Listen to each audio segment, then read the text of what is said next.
আজকে আমি সিমাই ভাজার বরফিওয়ান। তো আমি প্রথমে এই সেমাইটা ভেজে তো দেখি সুজিটুকু আগে ভেজে নিই। প্রথমে এখানে 1 চামচ আমি গাওয়া যে হাতে প্রতিদিন একটু একটু করে দুধ নিই। দুধটা যেটুকু এবার দিয়ে দিলাম। এবার সুজিটা আমার হালকা করে সুজিটা আমি ঢেলে নিলাম। একটু হালকা করে ঘি দিয়ে নিলাম। সেমাইগুলো আমি ভেজে নেব আস্তে আস্তে। আস্তে আস্তে ভেজে নিই। সেমাইটা হয়ে গেছে, এই যে লাল লাল হয়ে গেছে। মিল্ক নিয়েছি আর এখানে গুঁড়ো দুধ নিয়েছি। এই দুটাই এই যে কনডেন্স মিল্কটুকু একটু দেবো এই সুজিটা যেন। এটা একটু গুঁড়ো দুধও দিলাম, সঙ্গে লবণও দিয়ে নিলাম। তারপরে এই যে এই সুজিগুলো দিয়ে দেবো ভিতরে। সুন্দর করে রান্না করে নিই, টেস্টি করে। এই সুজি রান্নাটা আমার চিনি দিতে ভুলে গেছিলাম, তো এ দেখেন পরে আবার করে নিই চিনিগুলো গলা পর্যন্ত। চিনি দেওয়ার পরে আমার সুজি রান্নাটা হয়ে গেছে আস্তে আস্তে। তো কি বলবো আমি ঢেলে দিই আস্তে আস্তে। তো আমার ছেলেরা ঈদে সেমাই রান্না খায়নি, এক রেসিপি করে রান্না করে খাই দেখাবো যে আমিও। সুজিগুলো আমার দেয়া হয়ে গেছে করে এই সেমাইও দিয়ে নিই।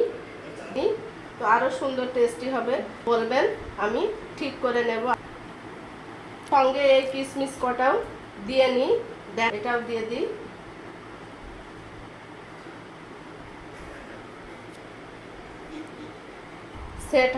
সেট করার জন্য আমি ফ্রিজে রেখে দেবো। 10 হয়েছে খেতে,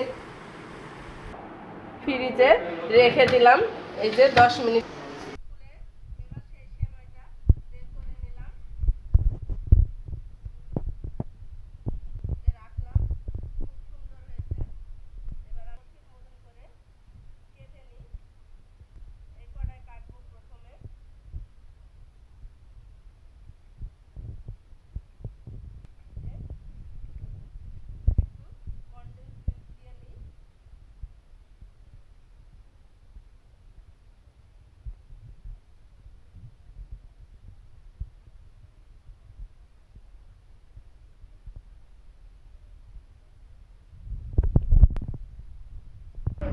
এই যে কত সুন্দর হয়েছে দেখো।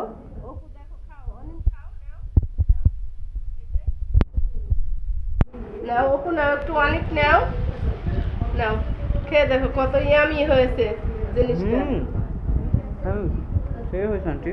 সেই হয়েছে তাই না? অনেক মজা।